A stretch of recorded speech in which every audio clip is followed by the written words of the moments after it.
एक बार श्रद्धा विश्वास के साथ है हम लोग जयकारी करें। बोलिए श्री गुरु महाराज की जय, श्री गुरु महाराज की जय, श्री गुरु महाराज की जय। बंदो गुरुपद कंज कृपा सिंधु नर रूप हरि, महामोह तम पुंज जासु वचन रवि कर निकर। मंगल मूर्ति सदगुरु मिलवै सर्वाधार, मंगलमय मंगल करन विनमो बारंबार। धन्य धन्य सदगुरु सुखद महिमा कही न जाय, जो कछु कहूँ तुम्हारी कृपा मोते कछु न बसाए। अव्यक्त रूप में सर्वत्र विराजमान परमाराध्य सद्गुरु महाराज के पावन पाद पद्मों में कोटि कोटि नमन। अपने निवास में विराजमान पूज्यपाद गुरुजनों के श्री चरणों में कोटि कोटि नमन। उपस्थित मंचासीन नित्य वंदनीय साधु समाज, उपस्थित संवेद समादरणीय सज्जन वृंद, धर्म प्रेमी सज्जनों, भक्तिमती माताओं तथा धर्मशिला बहनों, प्यारे बच्चों, सभी को मेरा कोटि कोटि नमन। समय गया फिरता नहीं, झट ही करो निज काम, जो बीता सो बीतिया अब हो कहो गुरु नाम। नवादा जिला संत मत सत्संग के वार्षिक अधिवेशन 2 दिवसीय सत्संग के आज अंतिम दिन के अंतिम पाले में हम लोग उपस्थित हैं। हम आपके पास समय बहुत कम है, कम समय में ही अंतिम बात सुननी भी है, इसलिए आपकी सेवा में रामचरितमानस उत्तर कांड से पाठ सुनाया गया। शिव अज सुख सनकादिक नारद, जे मुनि ब्रह्म विचार विशारद, सब कर खग मत नायक येहा, करिए राम पद पंकज नेहा। काकभूषणी और गरुड़ जी महाराज का संवाद है। कल के सत्संग में हम लोग श्रवण कर रहे थे कि मानस गोस्वामी तुलसीदास जी महाराज ने जो लिखा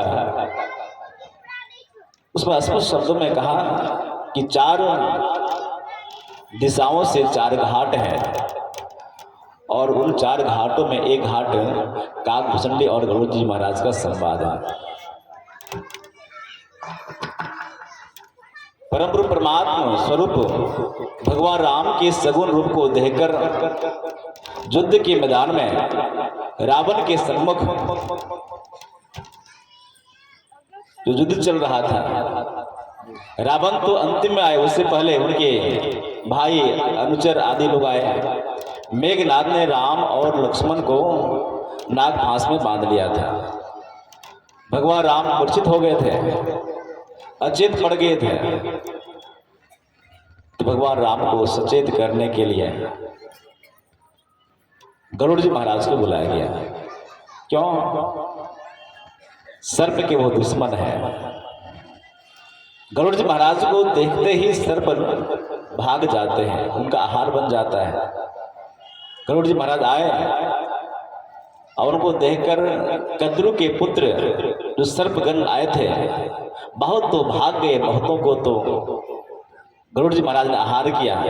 भगवान राम सचेत हो गए। इस दृश्य को देखकर गरुड़ जी महाराज को भ्रम हो गया, ये मेरे परमात्मा नहीं हो सकते हैं। यदि मेरे परमात्मा होते तो वो सर्वशक्तिमान है, अविनाशी है, अजर है, अमर है, लेकिन ये तो एक राक्षस, मेघनाद एक राक्षस है, उनके सामने विवश पड़े हुए रह गए।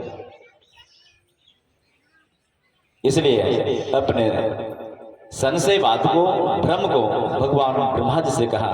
भगवान ब्रह्मा जी ने उनको भगवान शंकर के पास भेजा। भगवान शंकर ने उनको अंत समय में कहाँ भेज दिए? काकभूषण जी महाराज के पास। क्यों? गरुड़ जी महाराज को जाति अहंकार भी है, पक्षियों का राजा है, खगेश है वो। भगवान ने कहा कि देखो मेरे गले में सर्प है और तुम सर्पों का दुश्मन हो। मैंने कालकूट जो जहर पान किया है, मेरा कंठ जलकर नीला पड़ गया। कल हम लोग सुन रहे थे ना कि भगवान शंकर के एक नाम क्या है, नीलकंठ जी महाराज। तुम अधिक देर तक रहोगे मेरे पास है तो सर्प यदि भाग जाए तो मेरा कंठ और जल जाएगा, जलन अधिक होगी, इसलिए तुम चले जाओ। कहाँ?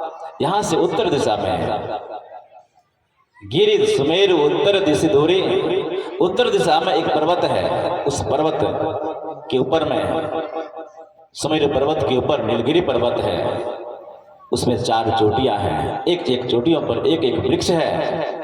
बट वृक्ष है, पाकड़ वृक्ष है, आम का वृक्ष है नहीं, और पीपल वृक्ष है। 4 प्रकार के वृक्ष हैं और चारों वृक्षों के नीचे काकभूषण जी महाराज रहते हैं। और बीच में जो मान सरोवर है उसी में 1000 पंखों वाला कमल खिले हुए हैं। 1000 पंखों के कमल को देखकर हजारों हजार भोरे गुंजायमान करते रहते हैं। वहीं पर उनका वासा है, वहीं पर जाओ और उनके सत्संग को सुनोगे, तुम्हारा भ्रम दूर हो जाएगा।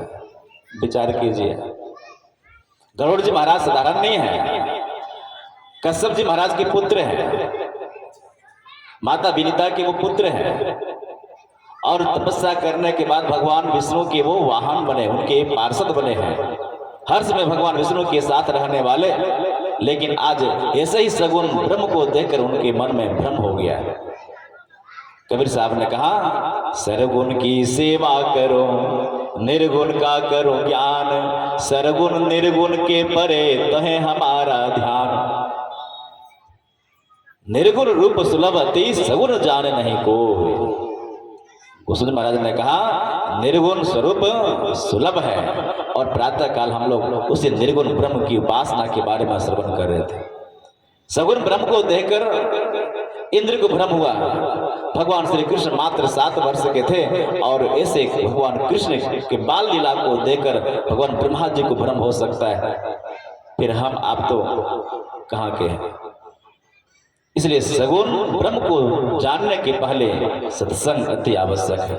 सत्संग करते करते सगुण और निर्गुण और ये दोनों के परे परमात्मा के निर्विकार स्वरूप का जब तक ज्ञान नहीं होगा तब तक परमात्मा की भक्ति नहीं कर सकते। इसलिए सबका निचोड़ कहते हैं वो।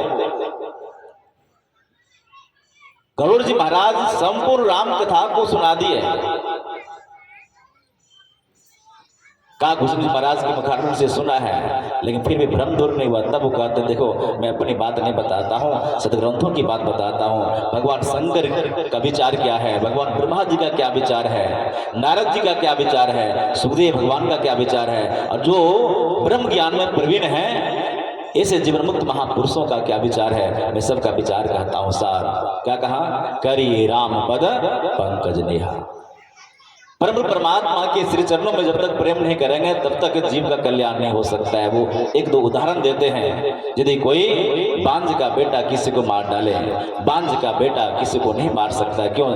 जो माता जी बांझ हैं वो माता बन नहीं सकती हैं, उनके पुत्र हो गए नहीं। तो जब पुत्र हो ही जाएंगे तो फिर वो मां बन जाएगी ना। नहीं, बांझ का बेटा किसी को मार नहीं सकता है। कहते कि हो सकता है, वैज्ञानिक युग आने वाला है। आजकल प्रयोगशाला में मेडिकल विज्ञान इतना विकास कर लिया है कि प्रयोगशाला में आजकल बच्चे को शुक्राणु और अंडाणु को मिलाकर परख नली के माध्यम से बच्चे उत्पन्न कर रहे हैं। अमेरिका में तो एक पुरुष ने बच्चे को जन्म दिया, विज्ञान ने करके दिखाया। विज्ञान का जमाना है। घुसुज महाराज ने कहा हो सकता है आकाश में फूल नहीं खिलता है, लेकिन आने वाले समय में खिल जाए। बालों को पेटने से तेल नहीं निकल सकता है, और जल को मंथन करने के बाद कोई घी प्राप्त नहीं कर सकता है।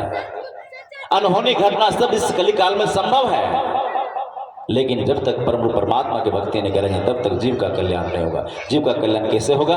तो गुरुदेव ने कहा तन नव द्वार हो रामा, अति ही मलिन हो ठामा, त्यागी चढ़ो 10 द्वारे, सुख पाओ रे भाई। 9 दरवाजे को छोड़कर जब 10वें द्वार में जाएंगे वहीं से भक्ति प्रारंभ होगी। आंखों से नीचे पिंड और इससे ऊपर ब्रह्मांड है। हम आप इस शरीर में रहते कहाँ, इसका ज्ञान पहले चाहिए। हम आप, गुरुदेव ने कहा, मन तुम बसो तीसरो नैना, महत हंसे चलती जोरे। तुम दोनों आंखों के मध्य में रहते हो, तीसरे नेत्र में रहते हो, वहीं से चलो। हम आप पंडाल में बैठे यहाँ से चलेंगे तो यहीं से उठना होगा। तो इस शरीर के अंदर में कहाँ रहते हैं? जागृत काल में आंख में रहते हैं, स्वप्न अवस्था में कंठ में रहते हैं, और निद्रा की अवस्था में हृदय में रहते हैं। तीन अवस्था में हम आप हर्ष में रहते हैं, चाहे सत्संगी हो, चाहे गैर सत्संगी हो, चाहे मांस खाने वाला कोई भी हो, लेकिन यहाँ तीन स्थानों पर रहकर परमात्मा की भक्ति नहीं कर सकते हैं। इसके लिए जहाँ हम आपका बैठक है वहीं से चलना होगा।